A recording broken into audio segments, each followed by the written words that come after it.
So hello everyone, welcome back in another video. मैं प्रभाकर सिंह स्वागत करता हूँ आप लोगों का एक बहुत ही ज़्यादा इन्फॉर्मेटिव वीडियो में, क्योंकि ये वीडियो बहुत ज़्यादा खास है अभी के जो होटेलियर जो होटल मैनेजमेंट कोर्स करना चाहते हैं और उन्हें भी अंदाज़ा नहीं है, उन्हें पता नहीं कि कौन सा कॉलेज उनके मेरिट और उनके जो रैंक ऑल इंडिया रैंक आई है उनके रिजल्ट में, उसके अकॉर्डिंग कौन सा कॉलेज उनके लिए बेस्ट है, काउंसलिंग प्रोसीजर क्या है, ये सब कुछ के बारे में बहुत ज़्यादा कन्फ्यूजन है। मेरे पास बहुत सारे ऐसे मैसेज आए थे कि मेरी इतनी रैंक आई है, मुझे कौन सा कॉलेज मिलेगा, कौन सा बेटर होगा मेरे लिए। तो मैं आज आ गया हूँ, बहुत रिसर्च की मैंने। पहली बात, मैं बहुत ही फ्रैंक होकर बात करना चाहता हूँ, मैं कोई बहुत बड़ा यूट्यूबर नहीं हूँ, मैं बस चाहता हूँ कुछ हेल्प करना आपके साथ कनेक्ट रहना चाहता हूँ। तो basically I am the student of third year. I am pursuing my hotel management course from institute of hotel management Gwalior. आप सब जानते हो जो मुझे रेगुलर वॉच करते हो। सो इस वीडियो में मैं कुछ खास चीज़ों पे ध्यान दूंगा। चलिए पहली स्टार्ट करते हैं। तो सबसे पहली चीज़ है कि आप लोगों को गर्मी बहुत मुबारक हो। हद से ज़्यादा गर्मी अभी के टाइम पे हमारे बिहार में बहुत ज़्यादा गर्मी है और पिछले कुछ दिनों में बारिश भी नहीं हुई है। तो मैं बहुत ही डिफ़िकल्टीज़ के साथ ये वीडियो बना रहा हूँ, क्योंकि वीडियो बनाने का सबसे बड़ा मेन मोटिव ये है कि मैं चाहता हूँ कि जो भी प्रॉब्लम्स और इश्यूज आपको अभी फेस हो रहे हैं वो ना हो, सब क्लियर हो जाए। तो सबसे पहला टॉपिक ये है कि आपको अपने रैंक के अकॉर्डिंग कौन सा कॉलेज मिल सकता है, या फिर आपका डिज़ायर कॉलेज जो आप चाहते हो कि मैं उस कॉलेज में जाना चाहता हूं, तो क्या जो आपकी रैंक आई है इस टाइम पे उस रैंक के अकॉर्डिंग क्या आपको कॉलेज मिलेगा या नहीं मिलेगा। तो ये चीज़ मैं अभी आपको बताऊंगा।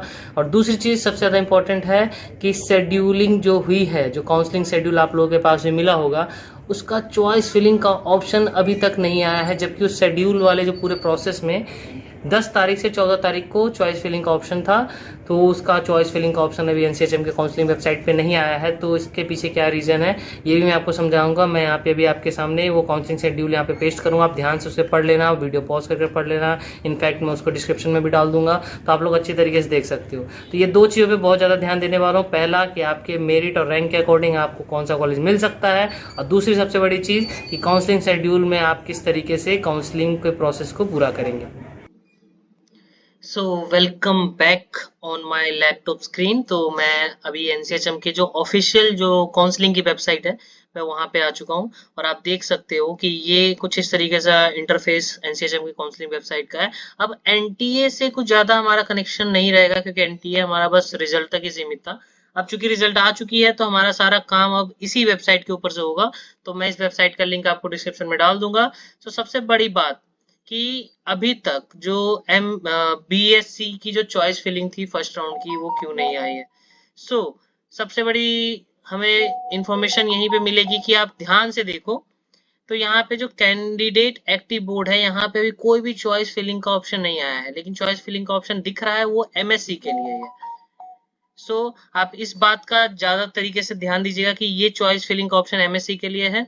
तो चॉइस फिलिंग और काउंसलिंग शेड्यूल, इसके बारे में जानना है तो सबसे पहले आइए इसी के बारे में बात करते हैं। तो यहाँ पे देखिएगा पब्लिक नोटिस में आपको जो सेकंड नंबर का इंफॉर्मेशन ब्रोचर जो आपको दिख रहा है पीएससी का, आप इस पे क्लिक करोगे, जहां पे मेरा कर्सर है, ध्यान से देखिए। जैसे हम इस पे क्लिक करते हैं तो एक यहाँ पे पीडीएफ फॉर्म में एक डाउनलोड। जो हमने काउंसलिंग के जो इन्फॉर्मेशन वॉचर से जो हमने पीडीएफ अभी डाउनलोड किया था वो अभी आपके सामने से खुल चुका है। इस वॉचर के अंदर आपको काउंसलिंग से रिलेटेड, एनसीएचएमसीटी से रिलेटेड, होटल मैनेजमेंट के कितने कोर्सेज हैं, कितने इंस्टीट्यूट्स हमारे अंडर आते हैं, कितने सेंट्रल कॉलेजेस हैं, ये सब कुछ आपको इस एक पीडीएफ में देखने को मिलेगा। चाहे इसमें आपको सीट अलॉटमेंट का प्रोसीजर हो, या फिर रजिस्ट्रेशन का प्रोसीजर हो, या फिर आपकी जो रिजर्वेशन में जो आपकी कैटेगरीज का जो अफेक्शन होता है, कितना अफेक्ट कर सकता है आपका कैटेगरी, यहाँ पे ये सब कुछ आप देख सकते हो। अभी आपके पास यहाँ पे ये जो पीडीएफ खुला हुआ है, इसके अंदर आप ये देखो कि आपका जो candidate has to register in counselling portal, उसके लिए एक लिंक दिया हुआ है, और इस लिंक में आपको 2000 फीस पे करनी होगी, जो कि नॉन रिफंडेबल होगा।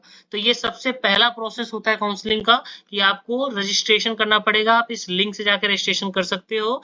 और सबसे बड़ी बात यह है कि आप जब ये पीडीएफ पूरा नीचे स्क्रॉल करोगे, इसमें आपको सारा इंफॉर्मेशन मिलेगा, कॉलेज से रिलेटेड, फीस से रिलेटेड सब कुछ। साथ ही साथ आपको मेडिकल फिटनेस सर्टिफिकेट का फॉर्मेट, ये सब कुछ आपके जो फ्यूचर हेल्प में काम आ सकते हैं जब आप काउंसलिंग और फिजिकल रिपोर्टिंग के लिए जाओगे तब। और जैसे ही आप नीचे पहुंचोगे लास्ट पेज पे, जो 15th और 16th पेज है, सॉरी जो 16 पेज है उसमें आपका टोटल काउंसलिंग शेड्यूल दिया गया है। तो इसमें स्टेप बाय स्टेप सारे प्रोसीजर लिखे हुए हैं कि कब कौन सा काम कब होने वाला है। जैसे आप देख सकते हो पॉइंट नंबर 1 पे लिखा हुआ है कि जो डिक्लेरेशन ऑफ रिजल्ट है वो हमने ऑलरेडी पता कर लिया है।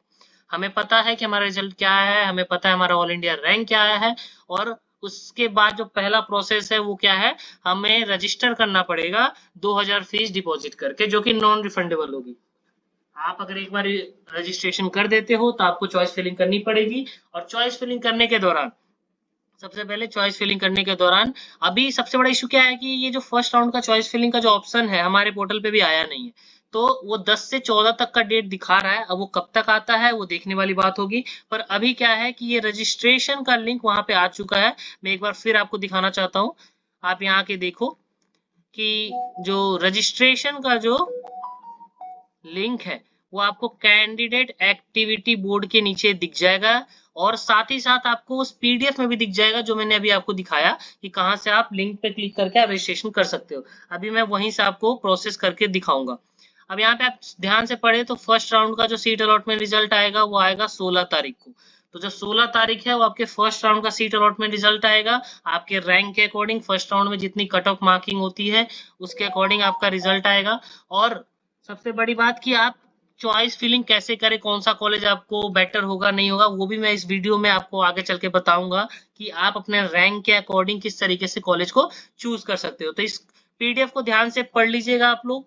और सबसे बड़ी बात है कि अगर आप फर्स्ट राउंड की जो सीट अलॉटमेंट है उसके बाद अगर आपको कोई कॉलेज मिल जाता है तो आपको अगर उसी कॉलेज में जाना है तो आपको 20,000 एक सीट कंफर्मेशन के तौर पे करना पड़ेगा, जो कि आपका फर्स्ट सेमेस्टर फी में इंक्लूड हो जाएगा। तो ये बात अब आपको मैं अभी बता देता हूँ, इसमें शायद अभी ये चीज लिखी नहीं है। तो ये हर बार होता है, आपको 20,000 पे करना पड़ेगा अगर आपको सीट कंफर्म करनी है उस कॉलेज में जहां आपका सीट अलॉटमेंट हुआ है, चाहे वो किसी भी राउंड में हो। तो वो जो 20,000 है आपके कॉलेज के अकाउंट में चला जाएगा, वो आपको एज अ फीस एक सेमेस्टर की उसमें कट जाएगी। अब मैं आपको बताता हूँ कि सबसे मेन फैक्टर इसमें क्या है। आप देखेंगे इस रिजल्ट इस पीडीएफ की लास्ट लाइन पे लिखा हुआ है the non JEE candidate can register up to 25 June. मतलब जिन लोगों ने जेई का एग्जाम नहीं दिया है वो भी इस काउंसलिंग का पार्ट हो सकते हैं। कब तक? 25 जून। जिन लोगों को भी होटल मैनेजमेंट ज्वाइन करना है पर उन्होंने एनसीएचएम का एग्जाम नहीं दिया है तो डोंट वरी, आपके लिए भी यहाँ पे प्रावधान है। आप जाइए, रजिस्टर करिए, सेम लिंक से रजिस्टर करिए, कोई अलग लिंक नहीं है।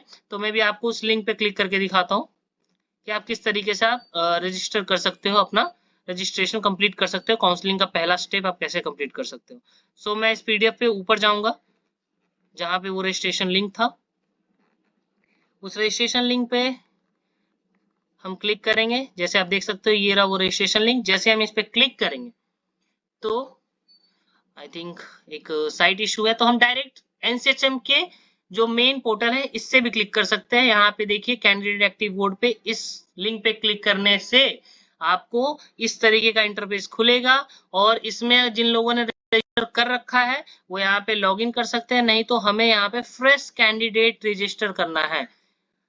बहुत इजी और टॉपिक है, कोई इसमें रॉकेट साइंस नहीं है। फ्रेश है, हम लोग अभी नए नए आए हैं तो फ्रेश कैंडिडेट रजिस्टर करना है, और यहाँ सारे टर्म्स एंड कंडीशन को एग्री करके हम आगे फॉर्म की तरफ बढ़ते हैं।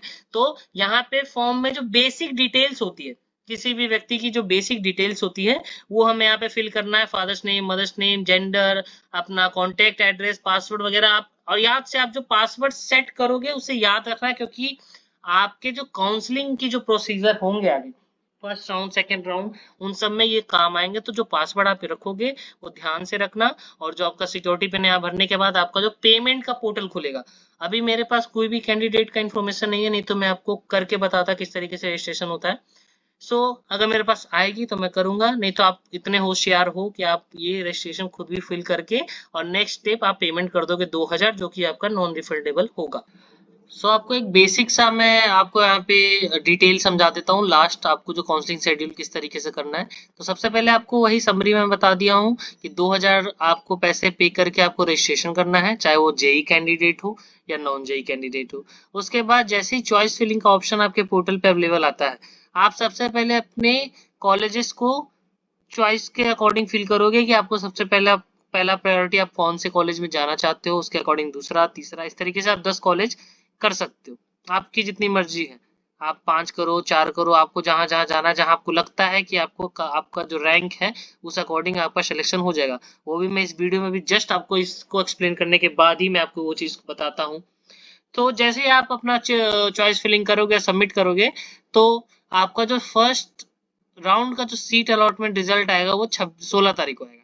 तो जैसे आपको 16 तारीख को रिजल्ट आएगा, अगर आपको उस कॉलेज में जाना है तो आप कंटिन्यू करेंगे, नहीं तो आप उसके लिए फ्लोट कर देंगे ऑप्शन को कि हमें सेकेंड राउंड में अप्लाई करना है। तो उस टाइम पे अगर आप कंफर्म करोगे तो आपको 20,000 सीट अलॉटमेंट फीस पे करनी पड़ेगी। दूसरा प्रोसेस होगा, आपको सारे डॉक्यूमेंट अपलोड करेंगे, डॉक्यूमेंट वेरीफाई होगा। उसके बाद जो फर्स्ट राउंड की जो सीट जितनी लोगों ने एक्सेप्ट कर ली है, जिन लोगों ने सीट अलॉटमेंट फीस दे दी है, उसके बाद जो वैकेंसी बची सीट में वो आपको डिस्प्ले की जाएगी। वो कब की जाएगी? 22 तारीख को। 22 तारीख को आपको पता चल जाएगा कि फर्स्ट राउंड के काउंसलिंग के बाद कितनी सीटें बची है, ताकि इस अकॉर्डिंग आप अपना कॉलेज को चुन सकें। उसके बाद सेम वही प्रोसेस दोहराया जाएगा। सेकेंड राउंड की चॉइस फिलिंग होगी, रजिस्ट्रेशन होगा, उसमें आप 23 से 25 के बीच में आप चॉइस फिलिंग कर सकते हो। फिर सेकेंड राउंड का सीट अलॉटमेंट रिजल्ट आएगा 27 तारीख को। उसके बाद अगर आपको सेकेंड राउंड में कोई कॉलेज मिल जाता है तो आप उस टाइम पे, अगर आप पहले भी 20,000 रुपए पे कर दिए हो या फिर अभी कर दोगे, कोई फर्क नहीं पड़ेगा। आप सेकेंड राउंड में कर दो या फर्स्ट राउंड में कर दो या थर्ड राउंड में कर दो। अगर फर्स्ट राउंड में आपने किया है और आपको लगता है कि नहीं नहीं मुझे थोड़ा सा सेकेंड राउंड में भी अप्लाई करना चाहिए, तो आप फ्लोट का ऑप्शन करके सेकेंड राउंड में भी अप्लाई कर सकते हो। तो जिन लोगों ने सेकेंड राउंड में सोच लिया है कि मुझे इसी कॉलेज में जाना है, तो आपको 20,000 पे करना पड़ेगा, साथ में आपको डॉक्यूमेंट अपलोड करना पड़ेगा, वो डॉक्यूमेंट वेरीफाई होगा। फिर वही सेम प्रोसेस की जो सेकेंड राउंड के काउंसलिंग के बाद कितनी वैकेंसी कॉलेजेस में बची है।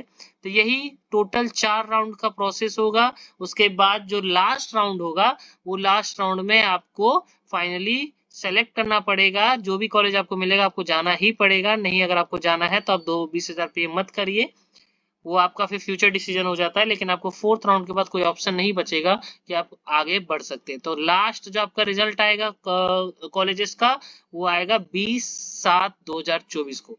उसके बाद आपका फिजिकल रिपोर्टिंग वगैरह सबका प्रोसेस होगा। जो फिजिकल रिपोर्टिंग का डेट है वो 29, मतलब आपको कॉलेज जाके आपको रिपोर्ट करना पड़ेगा अपने एडमिशन के लिए, आपको एडमिशन कंफर्म करना पड़ेगा। ये 29, 30, 31 ये 3 दिन बहुत इंपॉर्टेंट होते हैं हमारे कॉलेजेस में, तो आप इस चीज को अच्छे से ध्यान रखिएगा।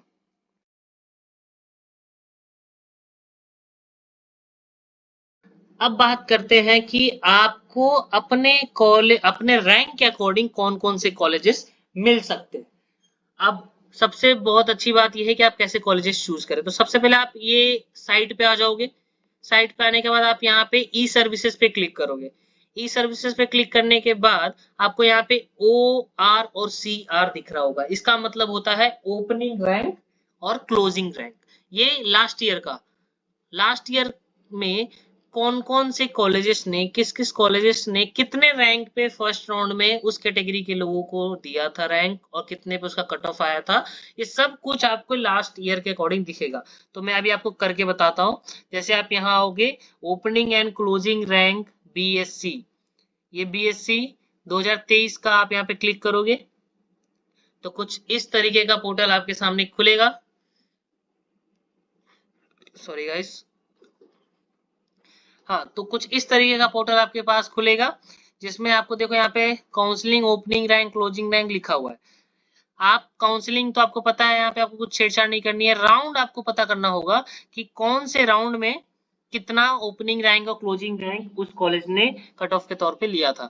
तो राउंड 1 पे जैसे ही क्लिक करेंगे, और अगर आप सारे इंस्टीट्यूट का देखना चाहते हो तो आप ऑल इंस्टीट्यूट कर सकते हो, या फिर सिर्फ आपको, जैसे मैं बात करूं IHM पूसा दिल्ली जो है, जो one of the top most college है इंडिया में, उसका देखना चाहते हो कि राउंड 1 में उसने कितना लिया था कट ऑफ और कौन से प्रोग्राम के लिए, तो ऑफकोर्स हमारा BSc प्रोग्राम है।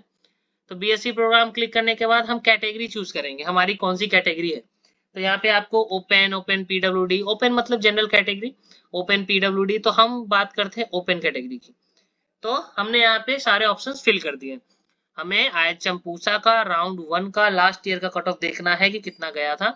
तो आप यहाँ पे आके देख सकते हो, round 1 IHM Pusa all India rank start की थी 2 से और क्लोज कर दी थी 244 पर। मतलब 2 रैंक से लेके 244 रैंक तक जिन किसी बच्चों का रैंक आया होगा पिछले साल, उनको फर्स्ट राउंड में IHM पूसा आसानी से मिल गया होगा ओपन रैंक के साथ, सॉरी ओपन कैटेगरी के साथ। अब हम यहाँ पे कैटेगरी भी चेंज करके दोबारा देख सकते हैं। कोई SC ST कैटेगरी में देखना चाहता है कि लास्ट ईयर ST कैटेगरी वालों का कितना कट ऑफ गया था IHM पूसा में, तो आप देख सकते हो 252 से लेके 3410। This is called difference between open category and ST category. सो इस तरीके से आप किसी भी कॉलेजेस का ओपनिंग रैंक और क्लोजिंग रैंक आप देख सकते हो, जिससे आपको एक आइडिया मिल जाएगा कि इस साल जो मेरी रैंक आई है उसके अकॉर्डिंग मुझे कौन कौन से कॉलेजेस में अप्लाई करना होगा। जैसे मैं बात करूं अपने कॉलेज की, तो मैं बात करूं अगर IHM ग्वालियर की, पहले राउंड में IHM ग्वालियर, ये रहा सेंट्रल IHM है, पहले राउंड में ओपन कैटेगरी की कितनी रैंक गई थी, तो चलिए आइए देखते हैं। तो IHM ग्वालियर ने पहले राउंड में ओपन कैटेगरी से जो रैंक शुरू की थी वो थी 1783 और क्लोजिंग रैंक थी 9476। मतलब अच्छे खासे बच्चों को हमने फर्स्ट राउंड में ऑफर किया था, ऑप्शन दिया था सेंट्रल IHM पाने का। तो इसी तरीके से आप किसी भी राउंड का आप ओपनिंग और क्लोजिंग रैंक देख सकते हो। तो अगर final round, fourth and final round देखा जाए IHM ग्वालियर का, तो फाइनल राउंड में IHM ग्वालियर ने 10,249 रैंक तक के बच्चों को अलाउ किया था ओपन रैंक के साथ IHM ग्वालियर ज्वाइन करने का। जिन किसी को भी IHM ग्वालियर मिला होगा वो अभी IHM ग्वालियर में हमारे जूनियर्स ही हैं। तो आप भी इस तरीके से चेक कर सकते हो किसी भी कॉलेजेस का कि हमारी जो रैंक है उसके अकॉर्डिंग हम पे कौन सा कॉलेज फिट हो सकता है। तो ये थी आज की वीडियो में अच्छा कॉलेज चुनना, काउंसलिंग प्रोसीजर को समझना और किस तरीके से आप काउंसलिंग को कंटिन्यू कर सकते हैं। अब अभी मैंने इस वीडियो में आपको लगभग सारी चीजें बता दी है, और जब चॉइस फिलिंग आएगी, जब चॉइस फिलिंग का ऑप्शन आएगा BSc के लिए, तो भी मैं एक वीडियो बनाऊंगा किस तरीके से आप चॉइस फिलिंग कर सकते हैं सब कुछ। आई होप मुझे लग रहा होगा कि आपको ये सारी चीजें समझ में आई होगी। अगर जिस किसी को भी डाउट है, अगर मैंने कुछ गलती कर दी हो या मैंने कुछ ज्यादा बोल दिया हो या मैंने स्पीड में बोल दिया, क्योंकि मेरी कभी कभी आदत है, तो आप please do comment in the comment box. मैं देखता हूँ हर कमेंट को पर्सनली रिप्लाई भी करता हूँ। अगर उनका क्वेरी कुछ ज्यादा लंबा होता है तो मैं मुझे इंस्टा ID वगैरह सब सारी फैसिलिटीज प्रोवाइड करता हूँ, ताकि उन्हें कोई भी प्रॉब्लम ना फेस करनी पड़ी, क्योंकि मुझे करनी पड़ी थी जब मैं अपने फर्स्ट ईयर काउंसलिंग में था तब। आपको कोई भी प्रॉब्लम है, इशू है, आप डायरेक्ट कांटेक्ट करिए, कमेंट बॉक्स भर दीजिए, मैं आंसर देने के लिए बैठा हुआ हूँ। All the best guys, thank you so much for watching this video.